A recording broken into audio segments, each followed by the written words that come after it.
everyone, welcome back to Alice and the Giant Bookshelf. In today's video I'm going to be doing the Behind the Booktube tag and I've got a giveaway to announce.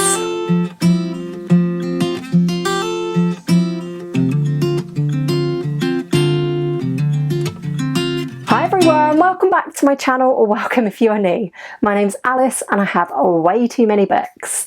Today I thought that I would try again to film the Behind the Booktube tag because I filmed it once already and I rambled on for so long that I shelved the video, and I also thought that I would have a bit of celebration and give away a couple of books. Stay tuned to the end of the video where I will be talking about the giveaway. I have been on Booktube for a grand old time now of 2 years and maybe 6 months. I started in April 2021, right at the end of the month. I've been here for a little while, and this Behind the Booktube tag was created by Shelley Swearingen, and she adapted a video made by Jennifer Brooks, who was answering questions about Booktube. Shelley was kind enough to tag me, so I will link her in the description box down below, and I will attempt to answer some of these questions about my booktubing habits and see how we get on. So, question 1 is, what has surprised you the most about Booktube, both in a good and bad way? Good surprises first. I think the best thing for me about Booktube that I completely didn't know about before I started it is the same answer everyone gives, which is the Booktube community. I had no idea when I started a channel that behind the scenes there was like this community of people, book people, who are, by the way, the best people. All these book lovers who, not only those who make videos, but those who comment on all the videos and just are here to listen to book reviews and talk about books, and that conversation that you get between just people having chats about books in the comments, and I have absolutely loved that. I definitely don't think I probably would have continued for 2.5 years without like finding the community of Booktube so great. That's the really good surprise about Booktube. The bad surprise is probably, I don't think there is a bad surprise, but if there was something more negative to say about Booktube, it would probably be that it does sometimes have that bad influence on me, and I know I am fully accountable for my own actions really, but sometimes the FOMO gets to me. And I don't think that's so much of a problem with books, because I definitely have been more restrained in my book buying than I have in my life prior to Booktube, that got me into the mess of having a TBR of over 200 books. But one of the things that I think can be a little bit overwhelming if you're thinking of starting Booktube is, like, if you're a person who gets FOMO, who gets the fear of missing out, there will be readathons, and readathons, I absolutely love them, but sometimes several come along at a time, and like, to use a really old cliche, my eyes are always bigger than my stomach. Basically what I mean by that is that I think that I can join in all these readathons and that I can do all of them and that will be no problem, and that's not true. I almost certainly end up losing one of the readathons completely, or just going off on one and reading something else altogether. I don't think it's a big negative, but just the like excitement and getting drawn into too many projects at a time can be a little tiny bit of a problem, but quite a good problem, I would say. Question 2 does lead on nicely from that. It's, how do you balance reading and books with the rest of your life? Since Booktube, I have definitely spent less time on other hobbies than I do on reading and booktubing, and I think it's quite important to keep perspective as a booktuber and make sure that you are finding time to read above all.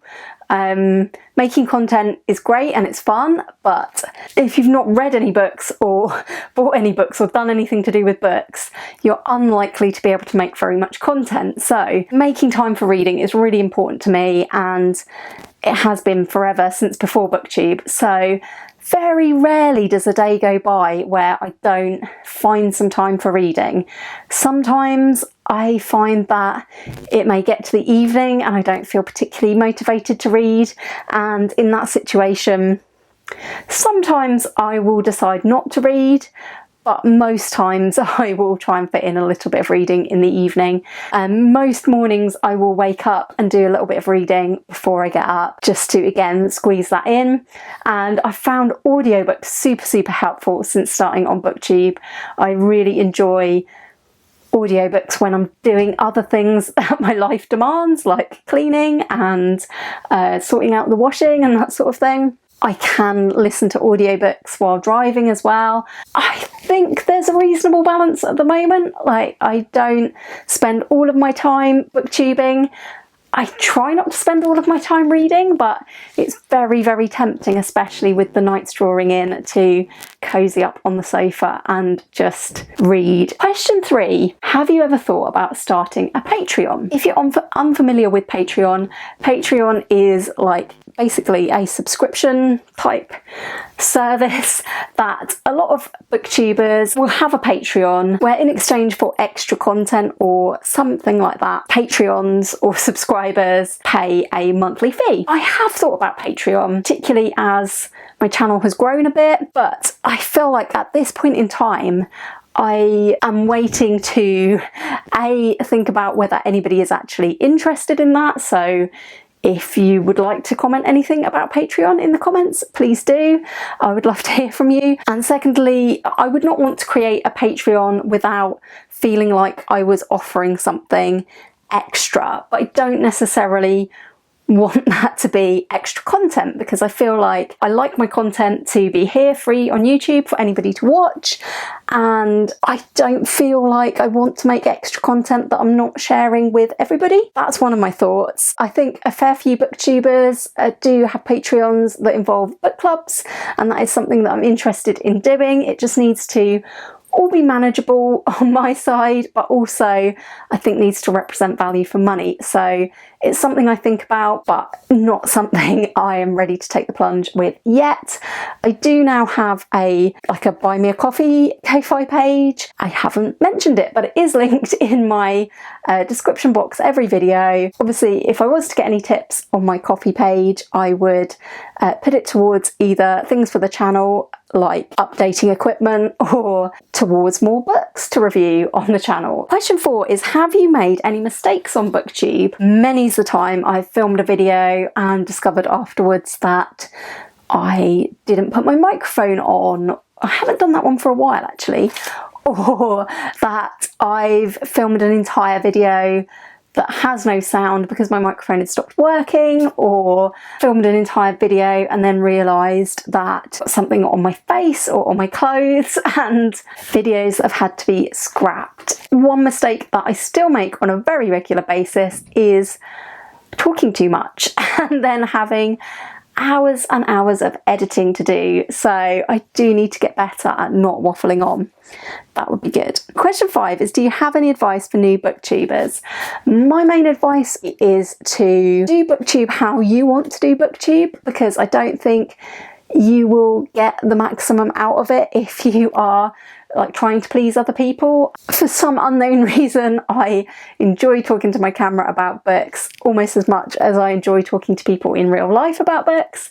And when those videos go out there and comments come back in, I actually feel like I am talking to people on the internet, even if we're not really face to face. My advice for new booktubers is be yourself, read the books you want to read, talk about the books you want to talk about. The subscribers and the growth, I'm sure, will follow at some point, but you will be happiest if you are yourself and enjoy doing on your channel what you want to do. Question 6, what are your thoughts on the YouTube algorithm? I don't understand the YouTube algorithm, and I don't pretend to. I look at YouTube Studio, sometimes more obsessively than at other times, but I still can never quite comprehend what is going to take off and what isn't. I've often found in the past that videos that I've spent the longest on will not do well straight away. I have picked up on the fact that some content is evergreen and may build more slowly in terms of views, but may reach a lot of views, whereas other content, the real staples of BookTube like TBRs and wrap-ups, they probably don't get watched again after the month where they were relevant, but they do get a lot of views straight away, and I do enjoy doing them. So again, coming back to I do what I enjoy. Yeah, the algorithm is mysterious to me. There was a video this year actually that I just made me think, oh, maybe people just love watching like negative videos, because I wasn't even going to make a video about it. I was just going to DNF the book and get on with it and unhaul the series basically. It was the Patricia Cornwall Kay Scarpetta books, and my husband said, oh, you could make a video about it, and I was like, oh, I've got a couple of videos for this week that I'm going to film. I don't really need to film another video about this. And he said, oh yeah, no, I think people will really like that. Just do like a why I've had enough of this series video. So I made this video. It didn't take me very long. It wasn't particularly special. I talked about like why I had previously liked the series enough to read more than 10 books in it, and I talked about why it was no longer a series I was going to continue with, why I DNF'd it and was unhauling it. That video got to 1,000 views very, very quickly. When I try and think up a video that might get lots of views, invariably it doesn't. So yeah. Okay, question 7 has 2 parts. One is, how do you decide what videos to make? And usually it's just whatever I'm in the mood for. Time-sensitive content gets like priority. At the beginning of the month, I will always prioritise making my wrap-up if I can. Towards the end of the month, I will think, oh, I need to make a TBR for next month. Lots of readathons coming up and so on. If there is not a time-sensitive thing, I will try to decide at least once a month to make a video to do with like something that's happening that month. So for example, this month I might make something about non-fiction for Non-Fiction November. Yeah, it depends really on the month and what's going on, which leads into part B of the question, are you overwhelmed with video ideas? Well, it depends, again, on the time of year and the month and what sort of things I've read and have got going on. Sometimes I feel like I've got a lot of content I want to make and some of it is time sensitive and I want to get it all out. An example of a time when that happens is like the middle of the year, when there's the opportunity to make like the mid-year check-in, and there's best book so far of the year plus the wrap-up for June, and then there's sort of Jane Austen July content to make as well. But at other times in the year there isn't as much. You have lists everywhere where I have written down ideas for filming, and I do have one main overarching list on my phone of ideas. Some of the ideas get made straight away or bumped up the list. Some of the ideas never get made. I've just looked at the list today because I was a bit stumped for ideas for this month, and there was plenty of stuff on there that probably won't see the light of day. Yeah, sometimes I feel a bit like there's no idea that I particularly want to film at that moment in time. Other times I've got loads going on and want to film everything. But I think that's just how BookTube goes. Question 8 is, have you ever regretted posting a video? No. Have I made mistakes in videos and then they've gone out and I've had a moment of thinking, oh, should I take the video down and edit it again? Generally the answer is that I don't want to put myself through the re-editing, the re-rendering and the putting the video back up again. I don't think I've ever had that much regret about a video that I would ever take it down. Question 9 is, are the number of views and subscribers meaningful to you, and do you consider them a measure of success? Sometimes I find myself checking numbers a lot. Other times I will just let BookTube go by and not worry about it. I wouldn't say I'm ever especially worried about it, but sometimes I think about it more than others. If you're not a booktuber, BookTube offers you quite a lot of stats and things through YouTube Studio, and sometimes it's quite hard not to get caught up in those numbers. I'm sure that a lot of other booktubers think differently to me, but I feel like from what I've heard from this tag so far, I feel like I'm somewhere in the middle of booktubers. Some really, really enjoy looking at the numbers, or really invest a lot in that. Others don't look at it at all, and I think I'm somewhere in the middle. It is meaningful to me because it's really nice to think that people are watching your content, engaging with your content. I think that like the number of views on a video, I like as a statistic more than I like subscribers, because subscribers can come and go, whereas once somebody has viewed your video, like it doesn't ever go back down again. So I think that's a good number. But more meaningful than that to me are people's comments and like that interaction. When people are interacting with the videos, it feels more like a conversation about books, and also they mean you know that that viewer is there and that your content has meant something to a viewer. That's very meaningful to me, definitely. I would definitely say that the number of subscribers is meaningful to me, because it's always a boost to see that it's going up. And sometimes you might look at it and feel a bit puzzled that it's gone down, but yeah, it has its ups and downs. And this is linked into the next question, number 10. Are you disappointed by the growth of your channel? And I am not disappointed. I was really excited when I got my first 100 subscribers. That was really hard. I was even more excited last year, I think it was, when I got to 1,000 subscribers. And this year I've been lucky enough and very excited to hit 2,000 subscribers, and that is sort of what I want to celebrate later in the video with the giveaway. That is still coming up. Question 11 is, have you ever thought about quitting BookTube? And my answer to that is definitely no.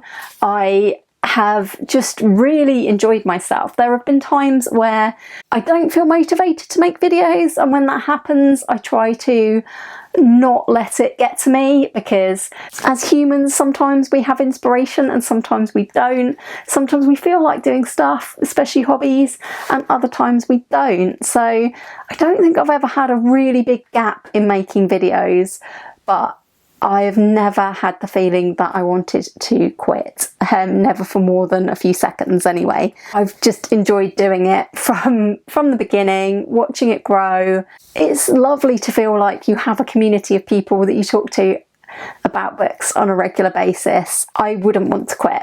So I hope I'm still saying that a few years down the line. There are two parts to question 12. One is, what are the most touching comments, and what are the most negative comments that you have received? Let's get negative out of the way first. I think I have been very lucky. I know I am still a relatively small booktuber, and I feel I've been relatively lucky not to have lots of negative comments. I think that I like to keep my channel quite a positive place, and I give books quite a lot of a chance. I am always looking for what is the good point in this book. If I don't like it, why would somebody else like this book? And you can usually find those things, I think. Try to be very positive here, and on the whole I would say 99% of comments have been positive. And I would say the comments that have been on the negative side have usually been like strange comments rather than negative comments. So comments that I just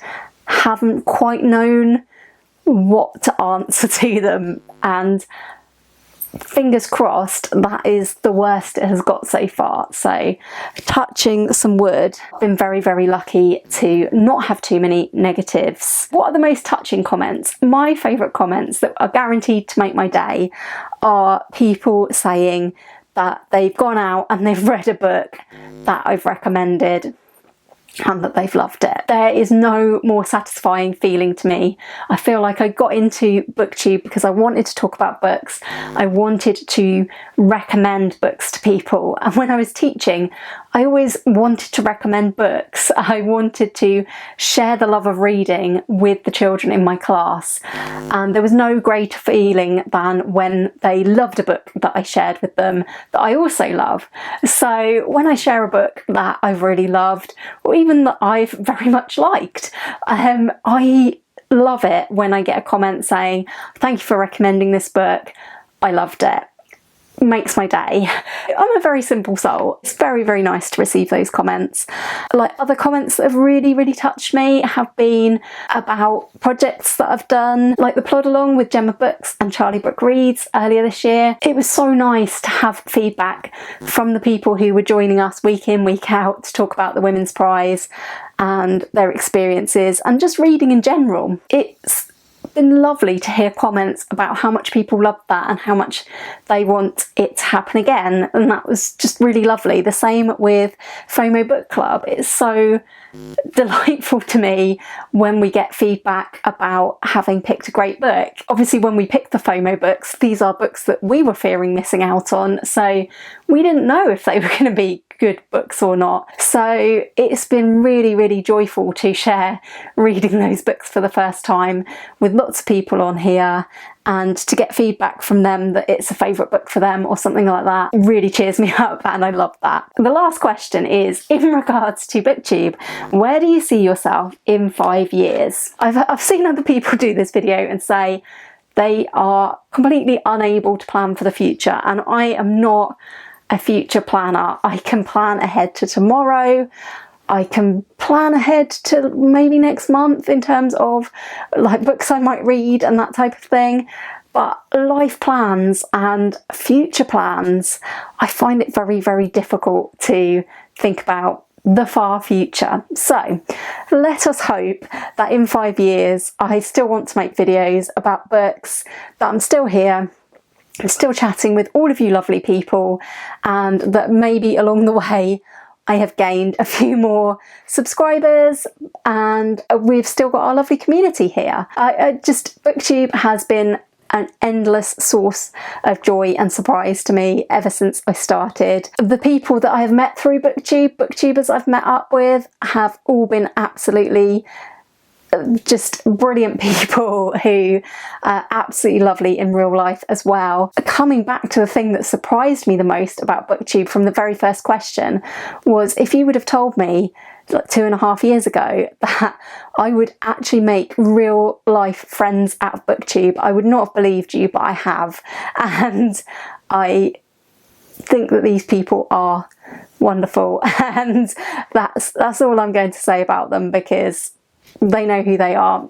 It's been a great 2.5 years, and let's hope for many more. With all of the questions out of the way, it's time for a giveaway, and what I'm celebrating is a bit of not quite a conventional milestone in terms of subscribers. When I reached 2,000 subscribers, because it came and it went and I was never quite sure if it was going to fluctuate back down below 2,000, I didn't really mark that milestone. I marked 1,000 subscribers by doing a Q&A, and I didn't feel like maybe people would want another Q&A about a year later, so I didn't do anything, and I thought to myself, what I'm going to do is I want to do a giveaway. I decided that the milestone I would pick would be 2,222 subscribers, because I liked all of the twos, and the other day that happened. So I was very, very excited to see 2,222 subscribers.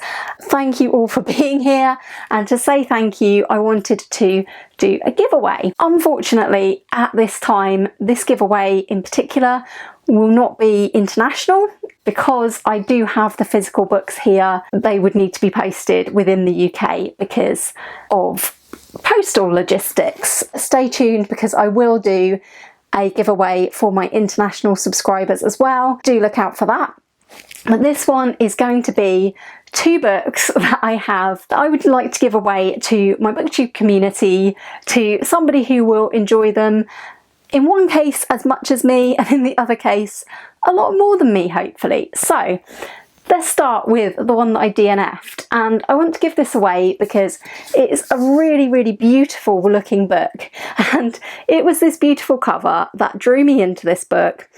and it wasn't really about what I thought it would be about. This Devastating Fever by Sophie Cunningham turns out to be a book about Alice has been writing a book about Leonard Woolf, and unfortunately for a variety of reasons, one of which I'm not that interested in Leonard and Virginia Woolf and the Bloomsbury set. What I would say about This Devastating Fever by Sophie Cunningham is that I gave this to my mum afterwards and she really enjoyed it. So if you like Virginia and Leonard Woolf, or you are interested in the Bloomsbury set, or you are interested in fiction that is about writers trying to write about other authors, then you might like This Devastating Fever. If you would like to enter the giveaway to win my copy of This Devastating Fever, it is a beautiful hardback copy that I bought in Bristol earlier in the year. It's still in lovely condition,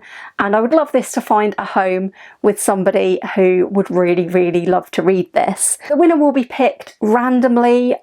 If you would like to put your name into this giveaway, and I will add all of the names to like a random chance wheel, I'll spin the wheel and we will see who wins this book. There is another book to show you as well, but you would need to share your address with me. You will be able to either do that via Instagram or via email. If you would like to enter to win This Devastating Fever, in your comment below I would love to see a monkey, because there is a monkey on the front cover of this stunning cover. So if you leave me the monkey emoji in your comment, any of the monkey emojis, I will know that you would like to be entered for This Devastating Fever.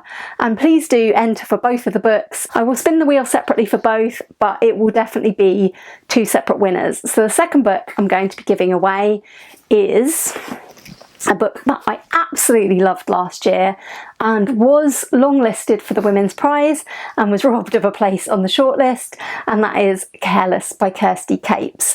This featured in my top 10 of last year, and I would love to give away this copy because I won a second copy of it in a giveaway from the Foundling Museum. I now have two identical copies of Careless, so I would love to give one of them away. They are paperback. This has been standing on my shelf but is in otherwise great condition. Careless by Kirsty Capes is about 15-year-old Bess, who on the very first page has found out that she is pregnant. It's also the story of Bess's foster home. Bess is fostered by a family and her foster mother is infuriating in this book. I very much enjoyed this, despite the fact that I do not think it was a book that I would like, but I ended up loving it. If you would like to win a copy of Careless, please leave me any of the pink coloured emojis, because this book is so pink.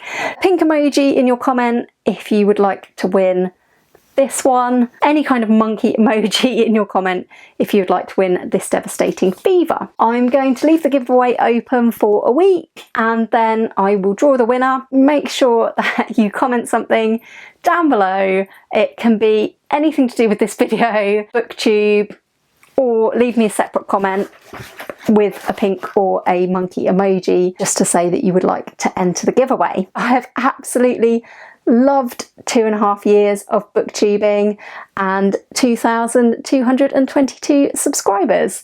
Here's to many more. Thank you for being here, and if you have enjoyed this video today, please do give it a like and please do consider subscribing if you haven't already. I will leave all the details of the giveaway in the description down below. If you have any more questions about how or why I booktube, please do leave them in the comments down below. I would love to hear from you about your experiences of booktube, whether you are a subscriber, a viewer, someone who comments, someone who doesn't comment. That's it from me today, and I hope very much to see you all again soon for another video all about books here on Alice and the Giant Bookshelf.